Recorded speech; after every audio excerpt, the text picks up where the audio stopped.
Voilà, donc l'enregistrement a commencé. Alors, bienvenue à toutes et tous pour cette conférence sur la présentation des nouvelles lignes directrices pour les bibliothèques scolaires. Euh, comme vous le voyez, la conférence est enregistrée et sera mise à disposition d'ici quelques temps sur le site de Biblioromandie. Le support de présentation sera aussi mis à disposition avec les liens cliquables qu'il contient. Alors, pour aujourd'hui, donc on sera ensemble jusqu'à midi ou peut-être un peu avant, ça dépendra du temps que je prends. Au programme, donc je vais d'abord me présenter en quelques mots. Ensuite, on va parcourir ces nouvelles lignes directrices. Après, on parlera aussi des normes et des supports qui existent pour les bibliothèques scolaires en Romandie. On verra quelques exemples d'utilisation concrète des lignes directrices et on aura un moment d'échange et de discussion. Alors, pour me présenter un petit peu pour le contexte, voilà quelques mots sur mon parcours. Donc, au niveau de ma formation, j'ai fait une formation à la HEG en information documentaire, puis en sciences de l'information. Au niveau de ma vie professionnelle, j'ai été assistante d'enseignement et enseignante vacataire à la HEG. Ensuite, j'ai travaillé comme bibliothécaire spécialisée à la coordination des bibliothèques scolaires vaudoises, donc à Lausanne, mais aussi dans le reste du canton de Vaud.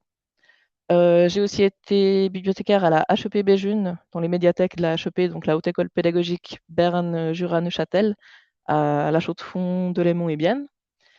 Et depuis 2023, je travaille à Genève comme adjointe scientifique pour la coordination des bibliothèques scolaires genevoises. Et puis au niveau associatif, je suis au comité Biblioromandie comme représentante notamment des bibliothèques scolaires, responsable du domaine scolaire, de la formation de base et trésorière. Et là, c'est un peu moins lié aux bibliothèques scolaires, mais je mentionne aussi, je suis membre du comité Libre ABC, qui est une association qui promeut le logiciel libre en archives, bibliothèques et centres de documentation. Donc voilà, comme ça, pour les personnes qui ne me connaissent pas, vous avez un peu plus d'informations sur qui vous parlera ce matin. Donc mon parcours est plutôt tourné autour des bibliothèques scolaires, de près ou de loin. Donc aujourd'hui, on va regarder en détail un petit peu ces nouvelles lignes directrices de BiblioSuisse.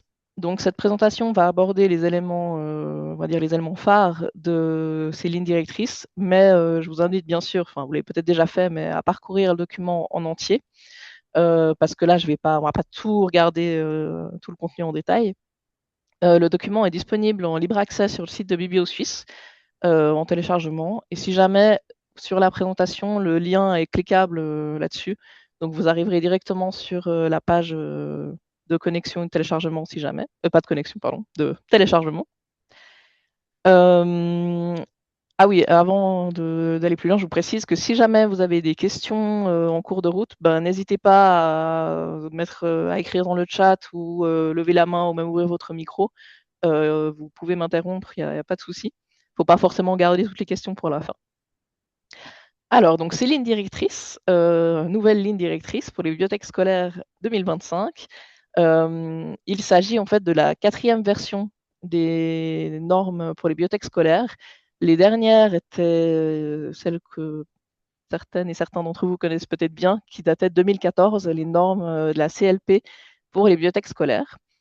Cette fois, on passe de normes pour les bibliothèques scolaires à ligne directrice pour les bibliothèques scolaires. Donc, on voit que ça change un petit peu aussi la nature du document.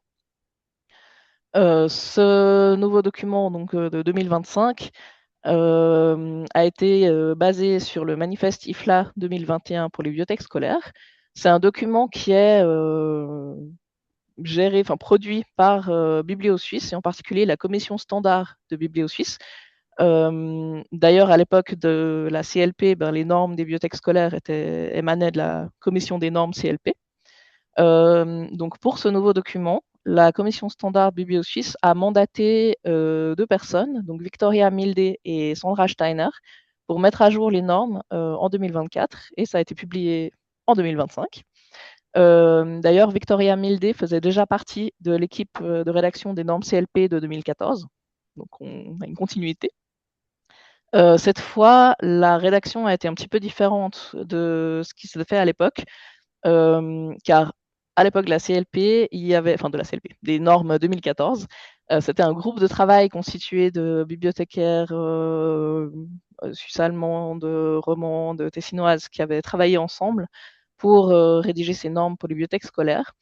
Et cette fois, le fonctionnement était un petit peu différent, c'est-à-dire que Sandra et Victoria ont travaillé d'abord les deux, ont rédigé le document en entier en allemand, et ensuite ce document final, enfin provisoire mais terminé quand même, a été soumis pour relecture et commentaires à différentes personnes représentant les bibliothèques scolaires en Suisse romande et au Tessin. Et puis, il y a eu donc quelques commentaires qui ont été faits et petites modifications qui ont été prises en compte. Ensuite, il y a eu une traduction en français par Sven Viemi et moi-même, et en italien par Sabina Valder.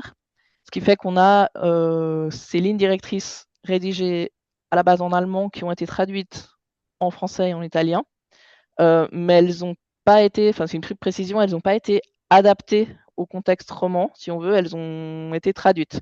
Alors il y a eu quelques termes quand même qui ont été adaptés, mais globalement, elles sont vraiment pensées pour, par le contexte suisse-allemand. Qu'est-ce que ça change? Ben, je vous donne quelques petits exemples. Vous savez peut-être que en Suisse allemande, le service suisse aux bibliothèques, qu'on connaît chez nous plutôt pour ses services en mobilier, enfin son catalogue de mobilier et d'accessoires, en Suisse allemande, le SSB propose aussi un service assez complet d'équipement et même de catalogage des documents. Alors c'est évidemment un service payant, mais les bibliothèques peuvent souscrire à ce service et commander des documents en le recevant équipés avec vraiment leur code, le code barre plastifié et même la notice de catalogage.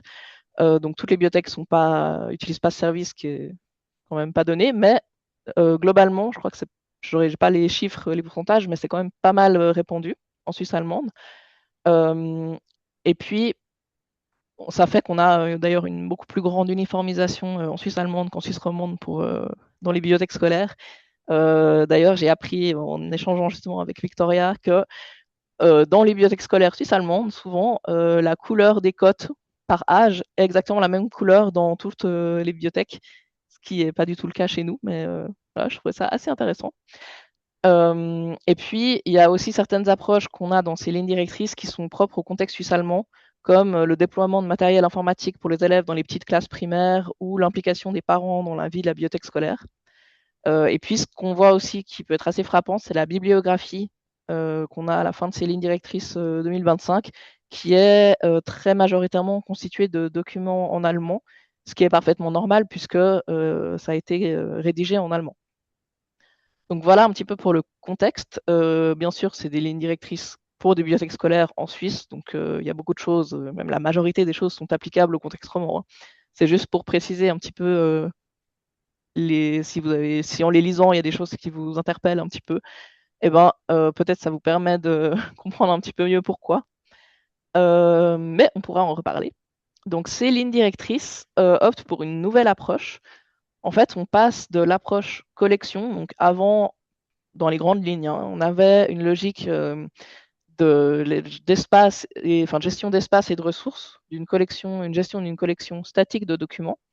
Donc ce qu'on avait dans les normes CLP, en gros, en très résumé, c'était un petit peu qu'est-ce qu'on peut faire dans cet espace avec ses moyens financiers.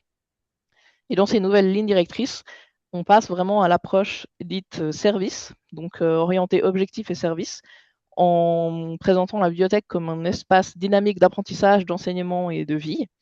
Donc, on passe de qu'est-ce qu'on peut faire dans cet espace avec ses moyens à qu'est-ce qu'on veut offrir à nos utilisateurs, utilisatrices, quels sont les objectifs que la bibliothèque scolaire doit remplir. Ces nouvelles lignes directrices prennent en compte aussi la transformation de l'école et de l'éducation qu'on connaît avec la digitalisation, les nouvelles technologies, les nouvelles formes d'apprentissage numérique.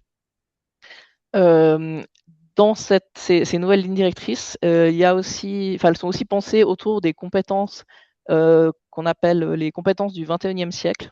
Je ne sais pas si c'est quelque chose dont vous avez déjà entendu parler ou pas, mais en gros, c'est des compétences qui sont notamment citées par l'OCDE, mais aussi d'autres organismes. Et on a par exemple dans ces compétences la pensée critique, la créativité, la communication, la coopération. Et l'idée dans ces nouvelles lignes directrices, c'est de placer les élèves au centre du dispositif de la bibliothèque scolaire et d'avoir les bibliothécaires comme moteurs de ce dispositif. La bibliothèque scolaire telle qu'elle est présentée dans ces nouvelles lignes directrices, c'est un espace multiple qui est constitué des éléments fondamentaux suivants. Donc l'inclusion et la diversité comme principes fondamentaux. La transmission de compétences, donc avec 5 compétences clés au centre, qu'on va voir en détail après. La bibliothèque comme aide à la navigation pour une orientation structurée dans le flot d'informations et comme lieu de participation sociale, de rencontres et de construction communautaire. Donc là, on voit à gros traits que la bibliothèque n'est plus définie comme un lieu de dépôt de livres, mais comme un espace de participation et d'apprentissage. Alors évidemment, c'est pas la plupart des bibliothèques scolaires correspondent déjà à ces éléments, hein. On n'est pas, enfin, ces nouvelles lignes directrices normalement accompagnent l'évolution, mais ne créent pas un grand changement fondamental. Euh, Dans ces lignes directrices, on trouve 10 principes directeurs pour la bibliothèque scolaire. Dans la version des normes de 2014, il y avait aussi 10 principes. Il y en a beaucoup certains qu'on retrouve, pas beaucoup, en fait, certains qu'on retrouve, d'autres qui ont évolué. On va pas passer trop de temps sur chaque principe directeur, mais je voulais quand même vous les détailler ici, parce que c'est un petit peu les principes qui structurent tout ce document, toutes ces lignes directrices.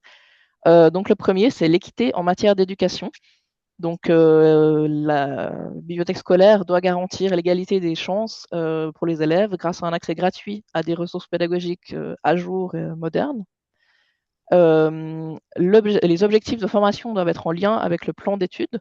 Donc, les objectifs de formation des ateliers qui sont donnés aux élèves dans les bibliothèques scolaires doivent s'intégrer dans les objectifs éducatifs scolaires et dans le développement des compétences.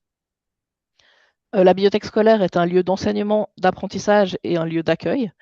Donc, elle doit être constituée d'espaces flexibles pour différents styles d'apprentissage et j'ai créé une atmosphère conviviale. Un des quatrièmes principes directeurs, c'est la participation. Donc, la participation active et la co-construction par les élèves. Le cinquième, c'est la diversité, l'inclusion. Donc, la bibliothèque scolaire doit être un espace sûr, ce qu'on appelle aussi un safe place en anglais, on va dire espace sûr et inclusif pour tous les élèves.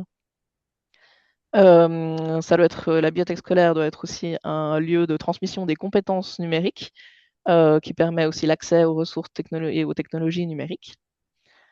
La recherche et la découverte. Donc, la bibliothèque scolaire doit donner accès à des informations fiables et encourager les élèves à des expériences d'apprentissage actives, de recherche et de découverte. Ça doit être un lieu où on utilise de façon consciente et responsable l'information. Donc, la bibliothèque scolaire promeut l'utilisation conforme à la loi et transparente de l'information, une éthique de l'information.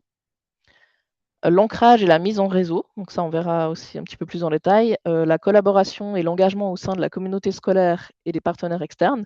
Donc la bibliothèque scolaire n'est pas un élément isolé connecté à rien d'autre, mais fait partie d'un écosystème. Et enfin, le dernier principe directeur, c'est la professionnalisation, avec l'évaluation régulière de l'offre faite aux élèves et la formation continue du personnel. Donc ça aussi, c'est un point important, la formation continue. On en reparlera aussi. Je vous ai parlé précédemment dans le diagramme de Venn avec les fondamentaux de la bibliothèque scolaire, de ces 5 compétences clés pour les élèves. Donc ça, c'est dans le document des lignes directrices, elle se trouve sous la forme d'un tableau qui est un peu plus détaillé. Donc ces 5 compétences clés sont en fait les 5 domaines principaux dans lesquels la bibliothèque scolaire offre des animations, des formations, de la médiation aux élèves. C'est des propositions d'animation, de contenu, d'ateliers qui doivent correspondre aux plans d'études et aux besoins des élèves. Et l'idée, c'est que ces compétences doivent se développer dès l'école enfantine, l'école maternelle, et être répétées dans ce qu'on appelle un curriculum spiralé, donc reprendre les compétences adaptées à l'âge des élèves et à leur niveau chaque année, pour aller de l'entrée en scolarité jusqu'à la fin du secondaire 2, jusqu'au tertiaire. Dans un monde idéal, il devrait y avoir pour chaque élève plusieurs ateliers en bibliothèque pour chacune de ces compétences qu'on va voir après. Mais on sait que ça, c'est dans un monde idéal parce que dans les faits, c'est plus compliqué que ça. Parce qu'un seul atelier par an, même s'il y avait, ce qui n'est même pas le cas partout, mais s'il y avait au moins un atelier pour chaque compétence par an, par élève, ça ne constitue pas un développement durable des compétences. Alors, on va regarder un petit peu de quoi il s'agit. Donc, la première, c'est, enfin, ces 5 compétences clés. La première catégorie, c'est les compétences en lecture. Donc, décodage, la fluidité de lecture, le vocabulaire, la compréhension écrite, la lecture critique. Un petit peu différent, mais c'est lié les compétences littéraires. Donc là, la compréhension de texte, l'interprétation, la lecture plaisir et la production créative personnelle en littérature, on va dire. Les compétences en matière de recherche et d'information. Donc là, il s'agit du développement des compétences informationnelles, par exemple la sélection des sources, l'évaluation de l'information. Donc toutes ces compétences sont plus détaillées dans les lignes directrices dans le tableau. La compétence médiatique, donc l'éducation aux médias.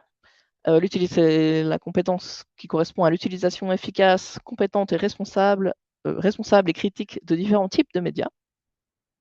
Et puis les compétences bibliothéconomiques, donc ça, par les élèves, donc la compréhension de l'utilisation de la bibliothèque comme ressource pour l'apprentissage tout au long de la vie, pour les loisirs et comme lieu d'accueil. Donc voilà, comprendre le fonctionnement d'une bibliothèque et savoir comment l'utiliser comme ressource à tout niveau de sa scolarité. Donc, comme je disais, l'idée dans un monde idéal, ce serait que ces 5 compétences, chaque année, soient travaillées par les élèves dans la bibliothèque à plusieurs reprises. Donc, je crois que malheureusement, il y a très peu d'endroits, voire peut-être pas, mais en tout cas peu où c'est possible. Mais bon, c'est un objectif idéal à atteindre. Pour l'instant, voilà, pas très répandu, mais on espère que, enfin, on garde ça un peu en ligne de mire.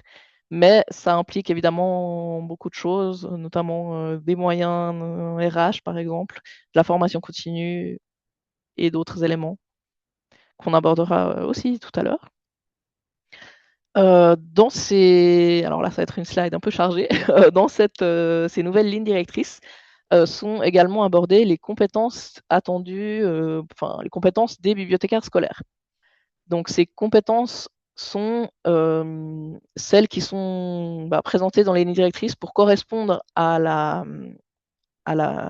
vision, la vision de la bibliothèque scolaire en 2025 doit être, pour être portée et pour fonctionner, doit être constituée de professionnels qui ont des compétences suivantes. Donc les conditions préalables pour être bibliothécaire scolaire, comme décrit dans ces lignes directrices, sont d'avoir une formation en bibliothéconomie.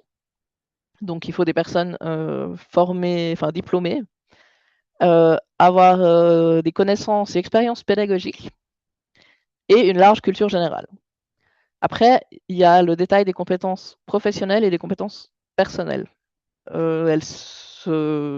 y en a qui se superposent un petit peu, enfin qui peuvent être dans les deux catégories, mais là c'est telles qu'elles sont donc dans les lignes directrices.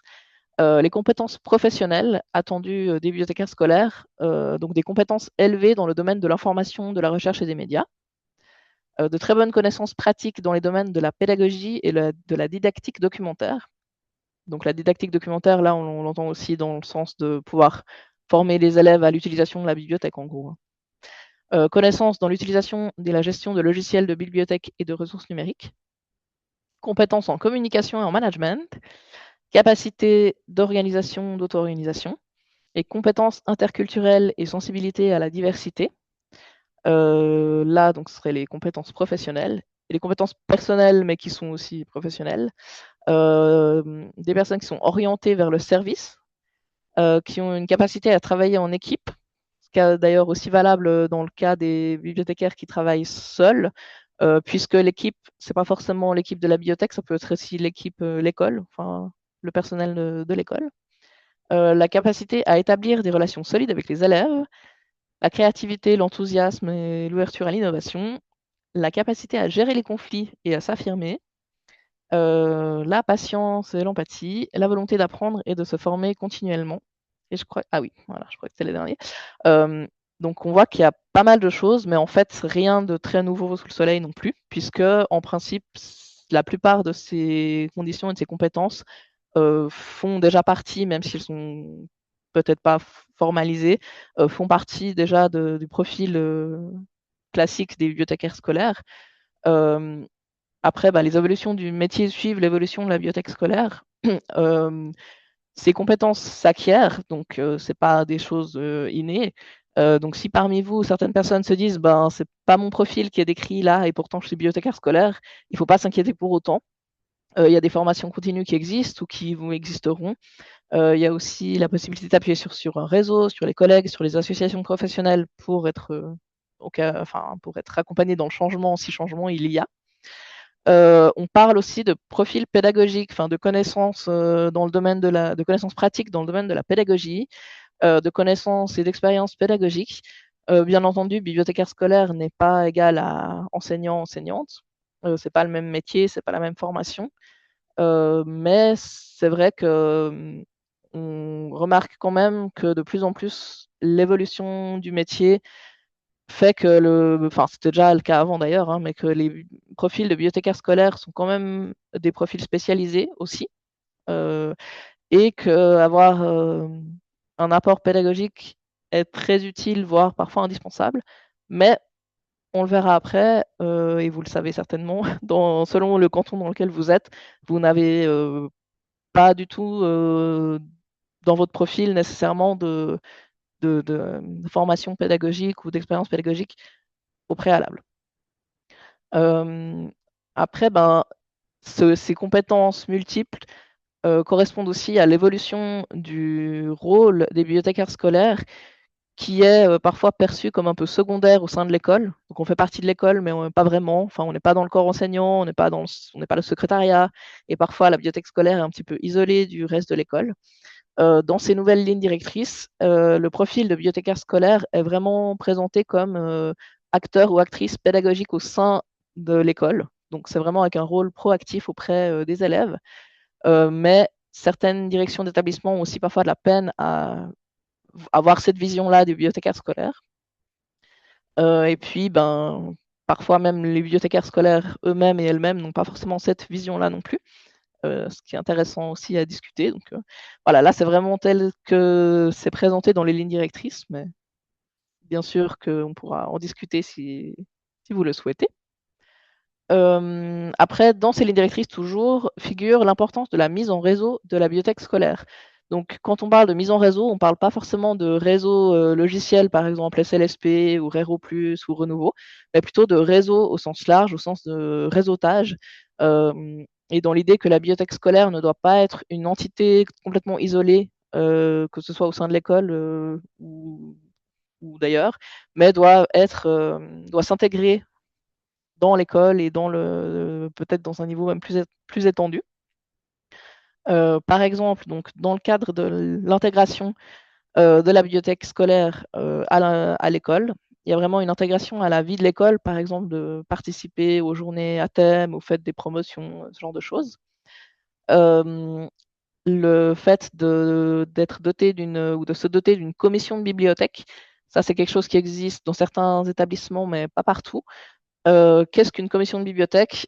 Ça peut être un peu ce que vous voulez, mais d'habitude, enfin généralement, c'est une commission au sein de l'établissement qui est constituée d'un ou d'une membre du conseil de direction de l'établissement, du ou de la bibliothécaire responsable, éventuellement des autres bibliothécaires scolaires de l'équipe, et des membres du corps enseignant représentatifs des divers cycles et domaines disciplinaires. Et ces commissions de bibliothèque se réunissent à intervalles définis, en tout cas une fois par an, mais idéalement plusieurs fois par an, pour un petit peu prendre des décisions qui concernent la bibliothèque scolaire. Et ça permet d'être en adéquation avec les besoins du corps enseignant, enfin des élèves via le corps enseignant, mais aussi de pouvoir sensibiliser et communiquer un peu plus avec la direction, plus directement avec la direction, pour que celle-ci soit consciente des besoins et des évolutions de la bibliothèque scolaire, par exemple. Dans la mise en réseau interne à l'école, il y a aussi la collaboration avec le corps enseignant, qui peut prendre plein enfin, qui peut se concrétiser de plein de façons différentes.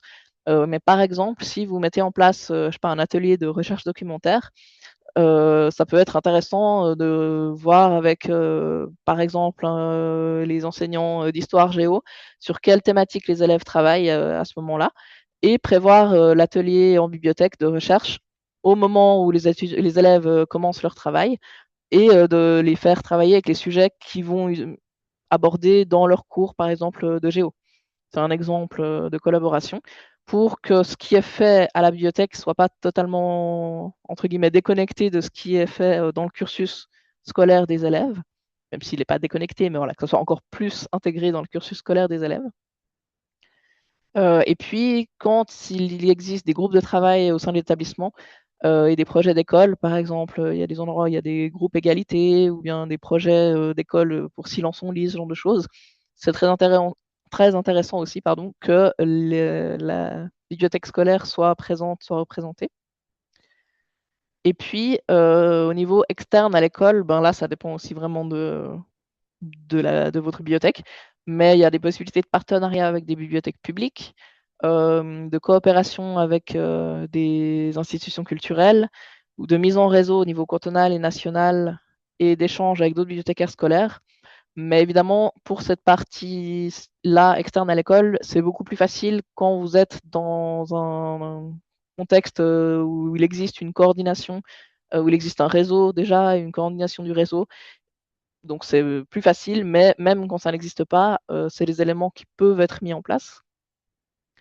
Donc voilà pour le parcours, enfin la présentation succincte des grandes lignes qui sont, enfin des grandes lignes, des lignes directrices. Mais bien sûr, le contenu de ce fichier, enfin le contenu du document est plus rempli que ça, mais c'était vraiment pour vous montrer un petit peu les points saillants de ces nouvelles lignes directrices. Et maintenant, on va regarder un petit peu plus ce qui existe actuellement dans les cantons romans. Après, comme j'ai dit enfin, comme j'ai dit au début, n'hésitez pas si vous avez des questions ou quoi, à m'interrompre quand vous voulez. Donc, les normes et supports existants pour les bibliothèques scolaires romandes. Là, ben oui, il y a tous les petits cantons romans. Donc là, avant de regarder en détail, le but est pas de réinventer la roue et de faire le travail x7. Donc c'est pas en disant ah ben BiblioSuisse a édicté des normes, enfin des lignes directrices pour les bibliothèques scolaires. Chaque canton va s'amuser à reprendre à zéro et refaire un document à sa sauce. C'est pas du tout ça la démarche. L'idée c'est de prendre en compte les spécificités romandes ou même les spécificités enfin cantonales et contextuelles de votre bibliothèque.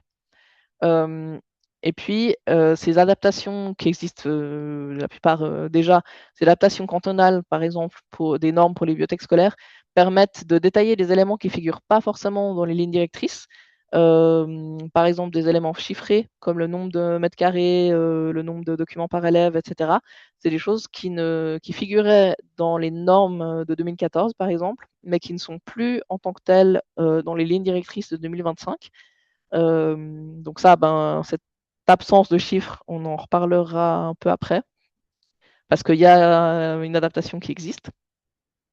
Mais du coup, ben, ce genre de données, par exemple, de savoir combien de mètres carrés on doit avoir pour une bibliothèque scolaire en fonction du nombre d'élèves de l'établissement, c'est une donnée très basique, mais qui peut être vraiment indispensable pour discuter avec une direction, par exemple, ou une commune, pour exprimer que on n'a, par exemple, pas assez de mètres carrés par rapport à ce qu'on devrait avoir pour faire notre travail correctement.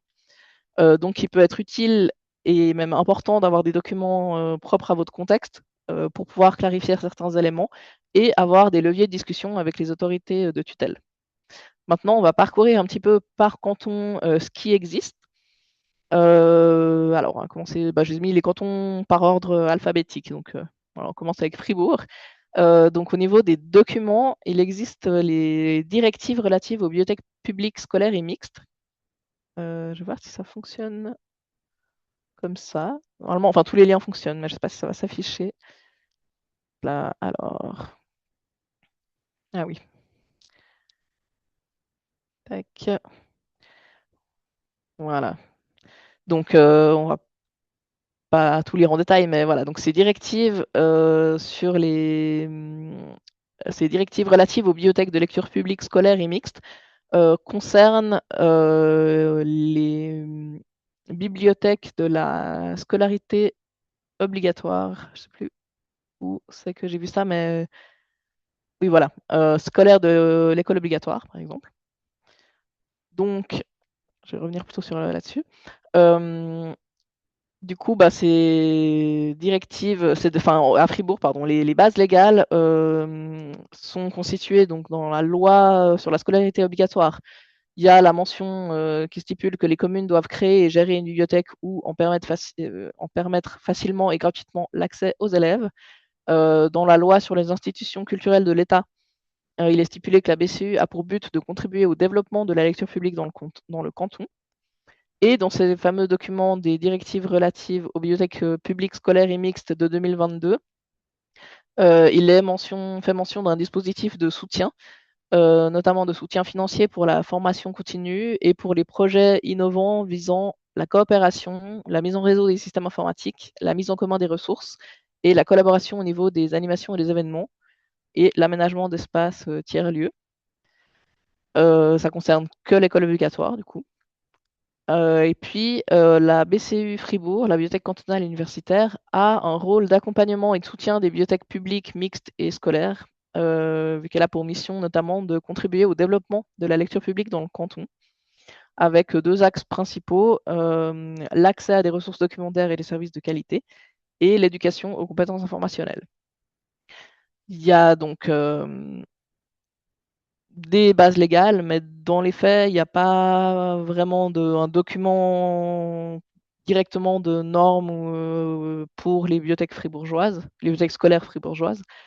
Euh, dans Biblio Fribourg, il y a un groupe de travail bibliothèque et école qui a pour objectif de mettre en place un accès équitable aux bibliothèques dans tout le canton, d'élaborer des outils pour permettre la création de véritables partenariats entre bibliothèques et écoles et de faire des collaborations notamment avec le service de l'enseignement cantonal fribourgeois.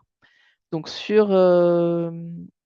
fois ça devrait marcher, sur le site de BiblioFR, donc une association professionnelle, vous avez notamment la page bibliothèque et école qui détaille toutes les activités. Et d'ailleurs, on a aussi, je crois, voilà, dans les appuis, enfin, il y a des documents, les lignes directrices, mais là, vous pouvez trouver celles pour les bibliothèques scolaires. Il y a une charte des médiathèques fribourgeoises pour le secondaire 2. Il y a différents documents, mais en tout cas, au niveau d'éventuelles normes scolaires spécifiquement fribourgeoises, pour l'instant, il n'y en a pas. Hop.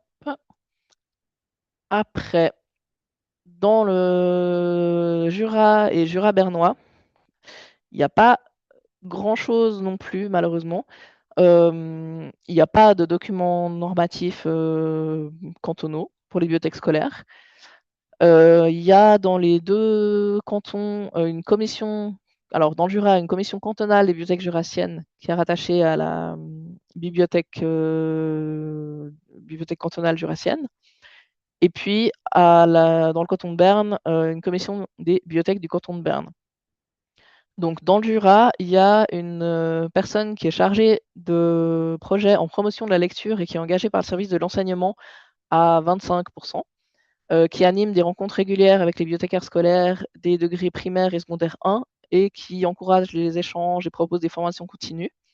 Et cette chargée de projet siège dans la commission des bibliothèques jurassiennes qui regroupe toutes les bibliothèques jurassiennes, pas que les scolaires. Et puis, Dans le Jura bernois, il y a un responsable de l'encouragement des bibliothèques du canton de Berne, qui est Berne francophone et germanophone. Il existe une commission cantonale des bibliothèques, mais il n'y a pas de représentant des bibliothèques scolaires.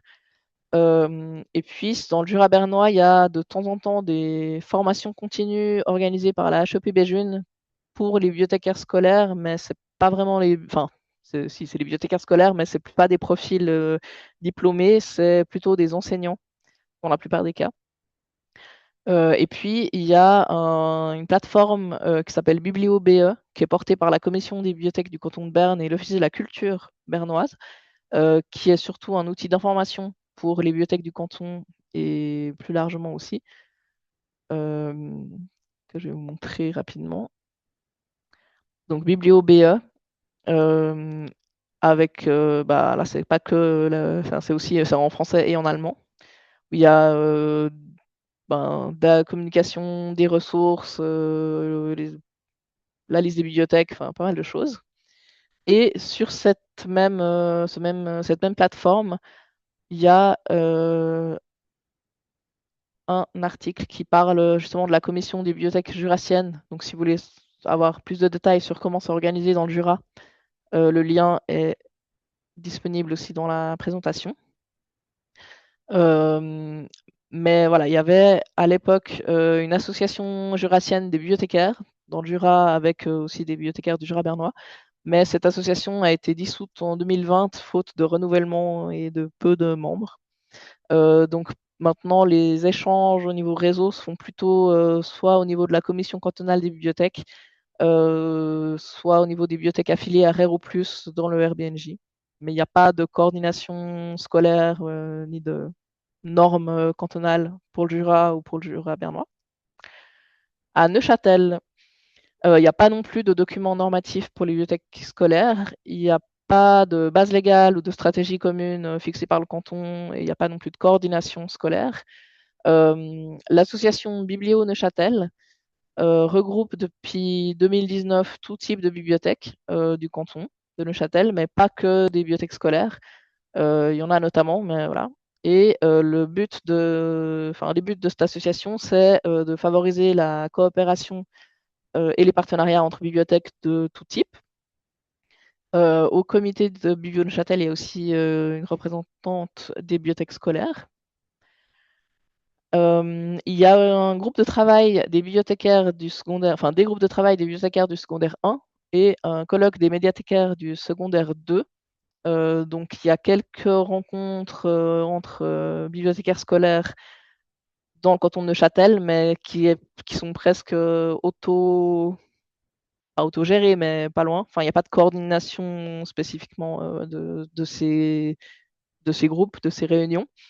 Il y a des services en commun, le SIGB notamment, mais pas pour tout. Et puis quelques formations ponctuelles en commun, mais sinon, il n'y a pas. Enfin, les collègues neuchâtelois disaient qu'il n'y avait pas vraiment de grande. Enfin, il n'y a pas de collaboration cantonale ferme, on va dire. Il y a une collaboration avec les médiathèques de la HEP Béjune pour différentes prestations. Par contre, il n'y a pas de formation continue donnée par la HEP Béjune pour les bibliothécaires scolaires. Donc, peut-être que vous vous rappelez tout à l'heure, je parlais du canton de Berne, où là, il y a pour les bibliothécaires scolaires qui sont plutôt des enseignants qui s'occupent d'une bibliothèque scolaire dans le Jura bernois, la HEP Béjune donne des petites formations pour combler, on va dire, le manque de connaissances professionnelles en bibliothéconomie de ces enseignants et enseignantes qui gèrent les bibliothèques scolaires. Par contre, dans le canton de Neuchâtel, où on a des bibliothécaires diplômés dans les bibliothèques scolaires, la HEP Béjune ne propose pas de formation continue pour les bibliothécaires scolaires. Voilà pour Neuchâtel. Ensuite, à Genève, donc là, on a une coordination des bibliothèques scolaires dont je fais partie. Donc voilà, c'est mon travail, la coordination des bibliothèques scolaires. Il y a aussi ma responsable qui travaille, donc au total, on est à 1,2 ETP. Cette coordination concerne le secondaire 1 et 2, mais pour l'instant pas le primaire, puisqu'à Genève, on le déplore, mais on n'a pas de bibliothèque scolaire au primaire. Il y a aussi ce qu'on appelle les ateliers du livre, des dépôts de livres qui sont gérés par des enseignants, mais il n'y a pas de bibliothèque scolaire en tant que telle. On espère qu'un jour, il y en aura, on y travaille, mais pour l'instant, ce n'est pas le cas. Au niveau des... Ah oui, puis je peux vous montrer donc le lien pour la coordination des bibliothèques scolaires genevoises. Ça vous amène sur une page qui liste en fait toutes les bibliothèques qui existent et différents services, mais c'est pas, pas de portail très complet. Il y a un intranet, mais au niveau public, on n'a pas pour l'instant grand-chose. Les bibliothécaires scolaires ont l'occasion de se rencontrer, d'échanger dans différentes réunions, des réunions des bibliothécaires du secondaire 1 et des réunions du bibliothécaire du secondaire 2, séparément, qui ont lieu 4 fois par année. On a aussi le projet dès cette année de réunion enfin de journée de bibliothécaires de journée avec les bibliothécaires de tout le réseau pour mélanger aussi secondaire 1, secondaire 2. Et puis, on n'a actuellement pas de document de recommandations et de normes genevoises, mais on est en cours de rédaction pour avoir un document adapté à Genève. D'ailleurs, en projet de collaboration avec le canton de Vaud qui met à jour son propre document, dont on parlera après. En Valais, donc là, le Valais, c'est un canton que je trouve très intéressant par rapport à ce qui se passe avec les bibliothèques scolaires. Il y a différents documents qui existent. Au niveau, il y a la mention des bibliothèques dans la loi sur l'instruction publique et différents règlements. Et puis, il y a les directives relatives aux bibliothèques communales, intercommunales et scolaires de 2013 qui stipulent différentes choses. Je ne vais pas forcément l'ouvrir, mais c'est un peu comme ça ressemble un peu au document fribourgeois des directives relatives aux bibliothèques publiques scolaires et mixtes. Et depuis tout récemment, il y a eu en 2024, il y a eu la parution du plan directeur des bibliothèques 24-28, qui est très prometteur parce il inclut plusieurs mesures concrètes qui concernent les bibliothèques scolaires. Vous pourrez, avec le lien, accéder aux détails du plan directeur et aux détails de ces mesures.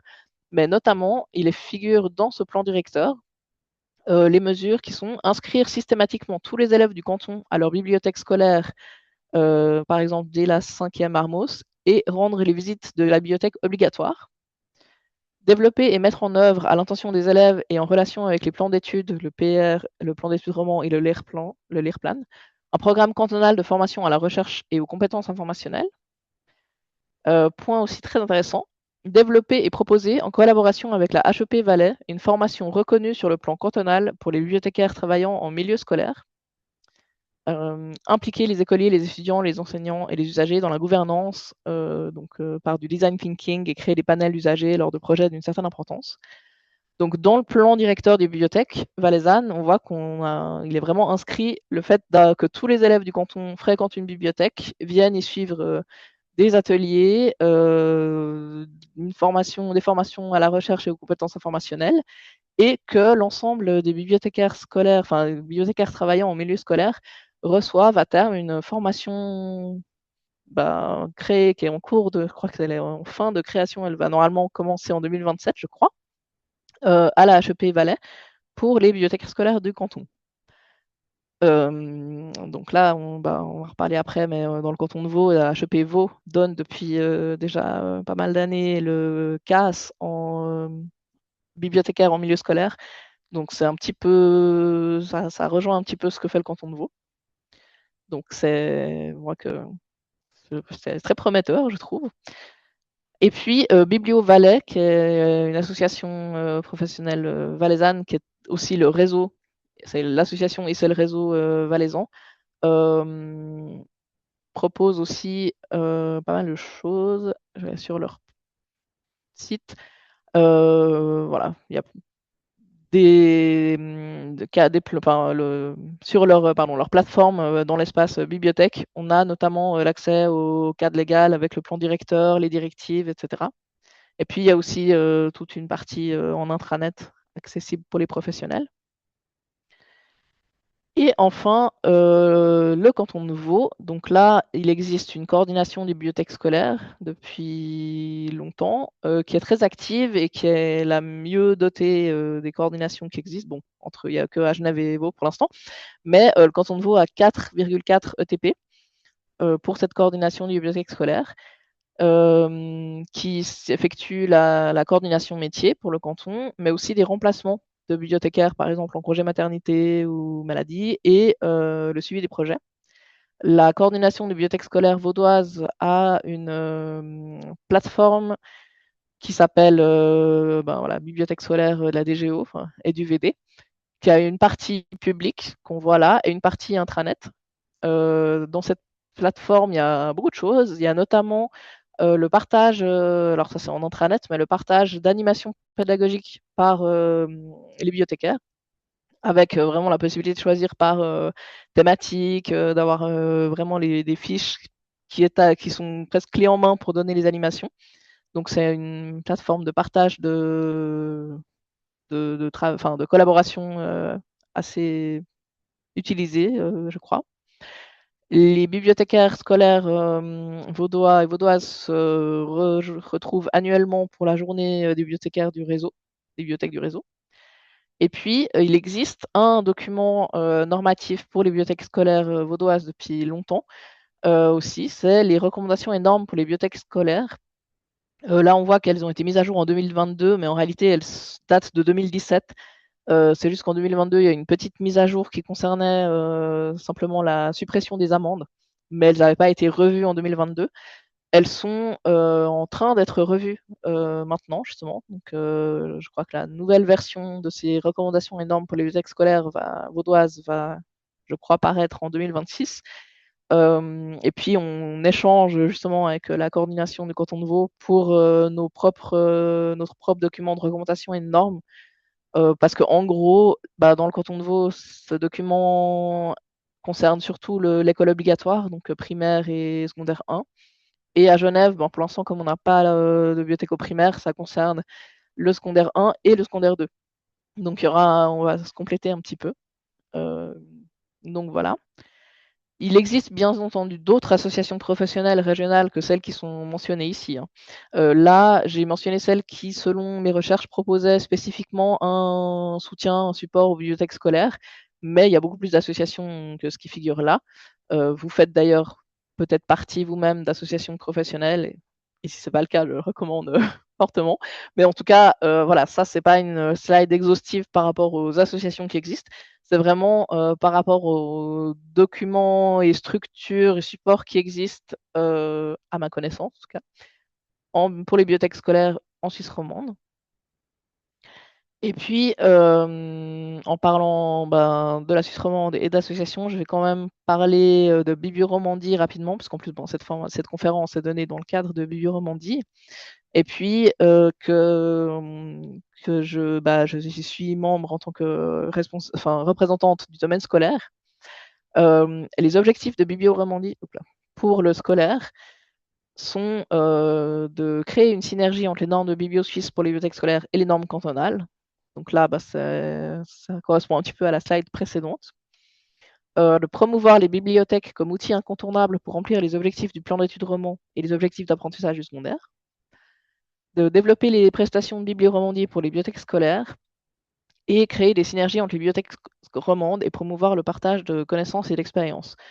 Donc par rapport au fait notamment de développer les prestations pour les bibliothèques scolaires, ça se fait dans différentes façons. Cette année, vous avez peut-être pu voir dans le programme de formation continue, il y a un gros accent qui a été mis aussi sur des formations adaptées au public scolaire. Donc on a celle d'aujourd'hui, la présentation de nouvelles lignes directrices. Il y a aussi le 4 mai la formation Accueillir des classes pour les animations en bibliothèque. En juin, une formation sur les compétences informationnelles. En octobre, une formation sur les IA génératives et les bibliothèques scolaires, comment accompagner les élèves. Et puis, il y en a bien sûr d'autres qui sont adaptées, d'autres formations qui sont adaptées aux bibliothèques publiques et scolaires à la fois, mais il y a vraiment une volonté de renforcer l'offre de formation continue pour les scolaires en particulier, parce qu'on sait qu'il y avait pas, enfin que ça manquait ou ça manque peut-être toujours pas mal. Et à part dans le canton de Vaud où les bibliothécaires ont accès aux CAS de la HEP en bibliothécaire en milieu scolaire, et ben, maintenant le Valais bientôt, ben, pour l'instant, à part sur Vaud, il n'y a pas tellement de formation spécifique pour les bibliothécaires scolaires qui existent en formation continue. Alors que on dit justement que c'est très important de faire de la formation continue, qu'il faut acquérir de nouvelles compétences, qu'il faut suivre l'évolution du métier, etc. Donc évidemment, c'est pas uniquement la formation continue Biblioromandie qui va pouvoir soutenir ces éléments, mais voilà, on travaille aussi là-dessus pour soutenir ben, les bibliothécaires scolaires. Et au niveau de Biblioromandie, donc on est 2 personnes et bientôt 3 à représenter les bibliothèques scolaires. Donc ben, il y a ben, moi-même, il y a aussi Florence Burgy qui est bibliothécaire scolaire à Genève aussi et qui fait partie du domaine formation continue de Biblioromandie. Donc c'est notamment grâce aux apports de Florence qu'on a pas mal de choses pour le scolaire dans notre programme de formation continue. Et puis, alors il n'est pas encore formellement membre du comité, mais normalement il devrait être élu à la prochaine AG, Frédéric Blin, qui est le responsable de la coordination scolaire, la coordination du bibliothèque scolaire vaudoise, pardon, qui va normalement rejoindre le comité Biblioromandie. Donc on est 3, 2 de Genève, 1 du canton de Vaud bientôt. Et il n'y a pas, alors ça, dans le comité Biblioromandie, il y a 10 personnes, hein, mais pour le scolaire, pour l'instant, on n'est que les 3. Et on a, au niveau d'ailleurs du comité Biblioromandie en général, sur les 10 personnes, on a 6 personnes de Genève, une personne Berne-Jura, une personne de Fribourg, une personne du Valais et bientôt une personne du canton de Vaud avec Frédéric Blin. Donc je profite aussi de lancer un appel aux éventuelles personnes intéressées, surtout pour les cantons de Neuchâtel, Jura, Berne et même Fribourg-Valais, mais je pense surtout à l'espace Béjune. S'il y a des personnes parmi vous qui sont intéressées à rejoindre notamment bah, n'importe quelle association professionnelle, mais notamment Biblioromandie, on est toujours preneur et voilà pour développer aussi tout ce qui existe pour les bibliothèques scolaires, voilà, on continue, on le fait et on est d'attaque, mais c'est toujours mieux si on est plus, donc n'hésitez pas. Voilà. Et d'ailleurs, pour l'année prochaine, donc là, on est en train de travailler sur le programme de formation continue de Biblioromandie pour la suite. Et il y a différentes choses qui nous avaient été remontées, notamment le fait que plusieurs bibliothécaires scolaires souhaitaient avoir une formation sur la présentation du plan d'études roman et comment il fonctionne, parce que c'est quelque chose qui est notamment bah, que les enseignants et enseignantes connaissent bien. Et nous, on est censé, enfin en bibliothèque scolaire, on doit proposer des animations et des ateliers qui entrent dans le cadre du plan d'études roman. Mais du coup, bah, il faut le connaître, le plan d'études roman, ou en tout cas le connaître un petit peu. Donc ça, c'était une demande qui nous avait été transmise. Donc on va essayer d'avoir une formation liée au plan d'études roman dans le programme 2027. Mais en tout cas, s'il y a des choses qui vous semblent manquer ou vous dites, ben moi, dans ma profession, il me faudrait plutôt, je sais pas, une formation continue sur ceci ou cela, n'hésitez vraiment pas à contacter Biblioromandie parce que des fois, ben, on n'arrive pas toujours, mais parfois on peut mettre en place une formation sur la base de ce qui a été demandé par le public, membre ou non membre. Donc voilà, pour Biblioromandie, la parenthèse est fermée. Je vais maintenant vous montrer quelques exemples. Alors, voilà, quelques exemples, mais d'utilisation concrète des lignes directrices. Donc, au niveau global, alors ces lignes directrices, mais aussi les normes ou les documents, les directives que vous pouvez avoir à disposition, sont vraiment un outil assez utile comme levier pour discuter avec les autorités de tutelle, donc un outil, on va dire, d'advocacy pour le rôle des bibliothécaires scolaires aussi.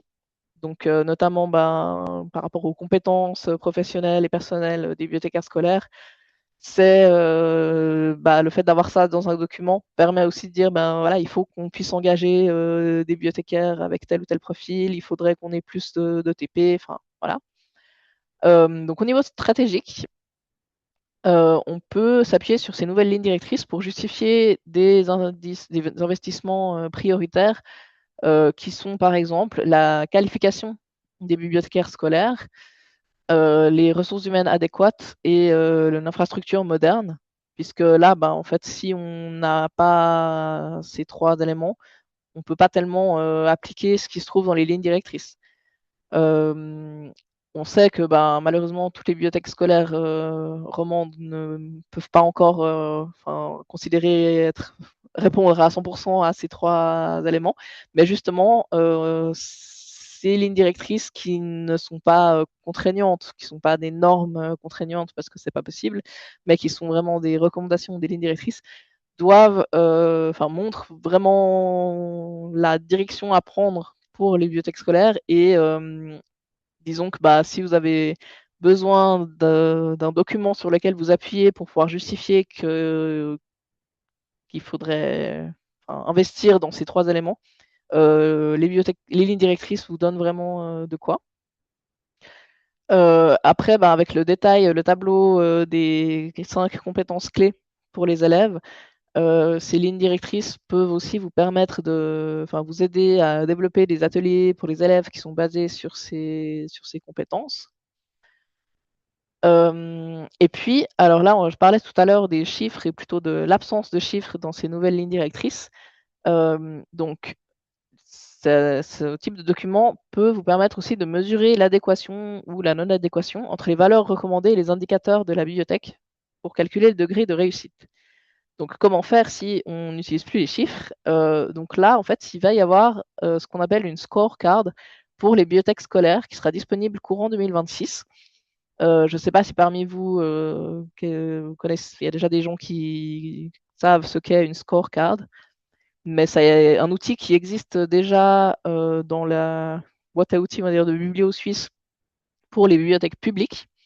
En fait, de façon assez simple, une scorecard, ça peut être fait par n'importe qui, c'est juste que c'est en l'occurrence un tableau Excel dans lequel on a un certain nombre de critères et d'indicateurs. Et puis par exemple, bah, si je prends une mesure assez concrète, le nombre de mètres carrés d'espace de la bibliothèque, euh, on a ben, un chiffre cible où on peut dire ben, c'est tant de mètres carrés par élève. Et on entre dans notre scorecard, notre tableau Excel, le nombre d'élèves de notre établissement, le nombre de mètres carrés effectifs de notre bibliothèque, et ça nous donne un pourcentage, ça nous dit si on est dans la valeur cible, en dessus ou en dessous, et ça nous donne le pourcentage, enfin le degré de réussite. Donc si on est censé avoir, je sais pas, 150 mètres carrés et puis qu'on en a 30, ben, on est très en dessous de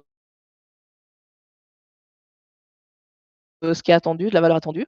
Donc ça le met vraiment en évidence et ça nous permet de dire bah, aux autorités de tutelle, bah, regardez typiquement dans tout le tableau, parce qu'évidemment là j'ai parlé des mètres carrés, mais il y a plein d'autres indicateurs. Tous cumulés, on voit qu'il y a une grosse alerte sur les mètres carrés parce que par rapport à ce qu'on devrait avoir pour pouvoir offrir un service adéquat aux élèves, il nous manque. Il y a de loin pas que les mètres carrés, hein, mais c'est un exemple assez facile à comprendre. Euh, et puis, Victoria et Sandra ont exprès pas fait figurer ces chiffres dans les nouvelles lignes directrices pour qu'elles puissent être, enfin qu'elles soient pas trop vite obsolètes et qu'elles puissent être valables pour tout le monde et qu'ensuite, ben, les différentes bibliothèques ou les différents contextes adaptent leur scorecard. Donc là, cet outil de tableur Excel avec les indicateurs et le calcul des valeurs cibles est en cours de conception par justement Victoria, Sandra et des personnes de Biblio Suisse en allemand, dans le contexte suisse-allemand. Il va être normalement prêt pour la version allemande d'ici le printemps 2026. Et ensuite, on va faire une traduction. Alors là, il n'y aura pas forcément grand-chose à traduire puisque c'est les chiffres, mais on va voir comment adapter, peut-être s'il y a besoin d'adapter les choses au contexte roman. Donc là, vous vous souvenez peut-être qu'au début de la présentation, je parlais des différences entre le contexte suisse-allemand et le contexte roman, notamment avec la possibilité que les Suisses allemands ont de recourir au service du SSB qu'en Suisse romande, pour l'instant, on n'a pas. Donc, on peut imaginer que dans la scorecard, alors elle est pas encore, j'ai pas encore vu les chiffres, hein, mais on peut imaginer que dans cette scorecard version suisse allemande, il est peut-être forte pour la disponibilité des bibliothécaires je sais pas, à donner des animations, par exemple. Et on sait que ben, en Suisse romande, il faudra peut-être mettre des valeurs un petit peu différentes parce qu'il faut prendre en compte encore la gestion de la collection quand même, lequel sera peut-être une adaptation. Et ensuite, une fois que la scorecard romande sera là, il faudra bien sûr, enfin vous pourrez bien sûr l'adapter à votre propre contexte, à votre situation. Le but, c'est quand même d'avoir un document roman pour que on puisse, enfin que vous puissiez l'utiliser pour vraiment montrer l'écart s'il existe entre les valeurs cibles et ce que vous avez dans votre établissement pour pouvoir demander, enfin justifier la demande de plus de postes par exemple à votre autorité de tutelle. Et puis ça peut aider aussi pour les rapports annuels, les statistiques, enfin voilà.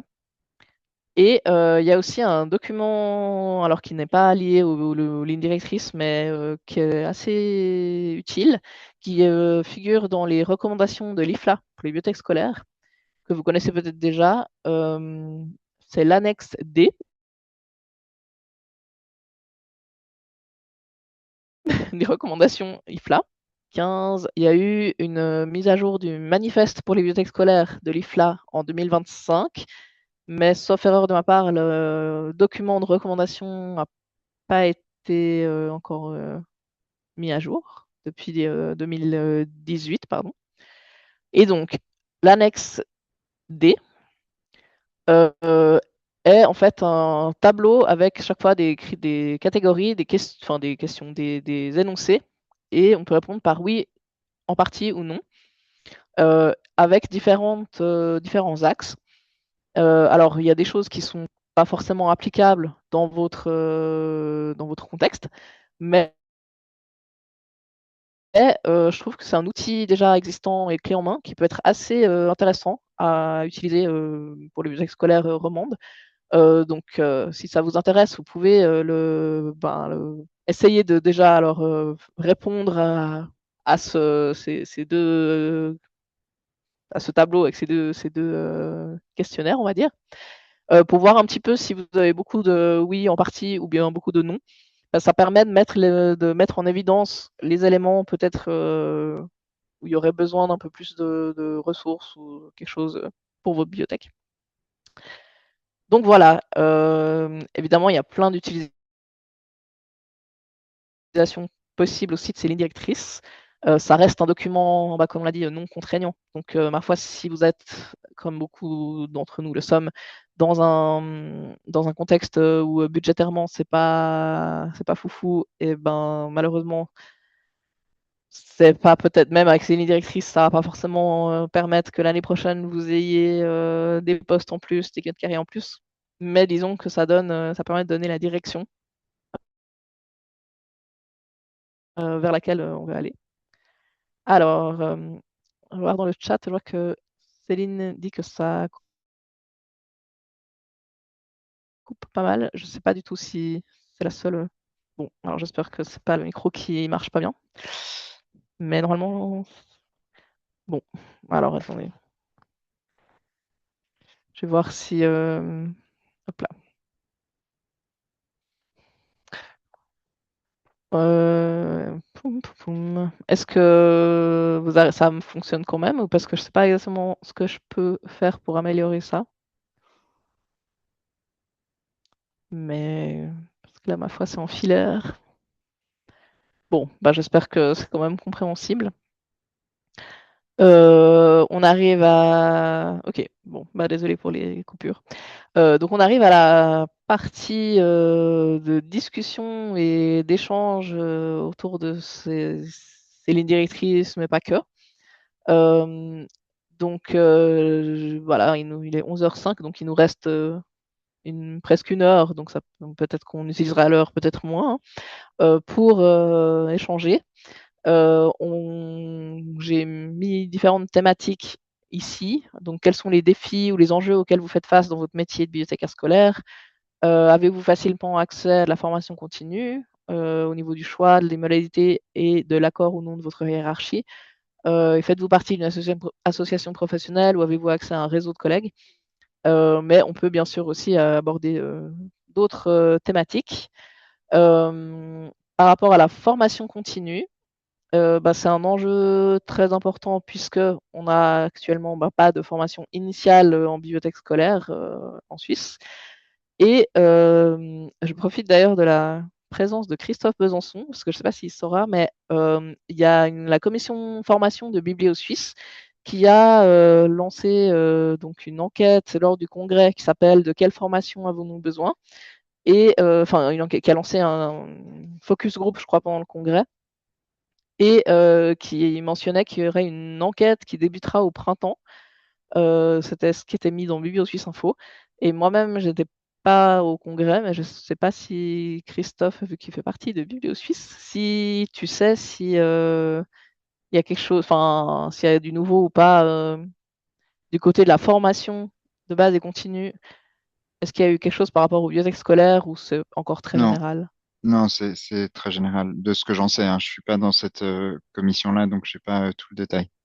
Mais il faut se signaler de toute façon pour participer à ça. Mais j'ai pas plus de détails et c'est clair que sauf erreur, c'était sur ce sujet-là, mais en comité, je leur avais dit de prendre contact aussi avec Biblio Romandie pour ce suivi-là, pour éviter d'avoir des groupes qui fassent le même travail dans tous les coins en même temps. Donc voilà. Mmh. Mais j'ai pas beaucoup plus d'infos que ça, hein, pour le moment. OK. Ouais. Désolé. Merci. Non, mais c'est bien. Merci. Alors, du coup, je sais pas si voilà, ah oui, alors Céline, a une question à propos de l'IA et de la recherche d'infos sur internet. Est-ce que tu veux la poser en ouvrant le micro? Ou Oui, vous m'entendez? ah ouais. Ouais. Bonjour, merci pour cette présentation. Moi, j'ai un petit problème technique. En fait, ça fait plusieurs années que je donne aux élèves une formation à la recherche sur internet sur, une petite formation d'1 heure et demie que je fais en classe. Et là, je me rends compte, j'ai fait des recherches pour voir si l'IA donnait de bonnes informations quand on fait une recherche, par exemple, sur Google, et qu'on lit simplement le résumé de Google et tous les experts disent bien que non, que c'est pas encore fiable. En plus, il y a pas de pluralité de l'information, donc ça pose problème. Mais je sens que les élèves sont moins ouverts à cette formation et qu'ils absorbent moins ce que je leur donne parce que malgré le fait que je leur explique que c'est pas des bonnes informations, poser une question à une IA, ils sont quand même persuadés que c'est super. Et du coup, je me pose la question de comment on fait pour rendre nos formations, à la recherche sur internet toujours pertinentes et intéressantes et efficaces? Et est-ce que c'est toujours pertinent ou est-ce que juste enfin, on doit tout abandonner à l'IA, ce qui n'est évidemment pas la réponse que je souhaite. Qu'est-ce que vous en pensez? Est-ce que d'autres vivent la même chose que moi?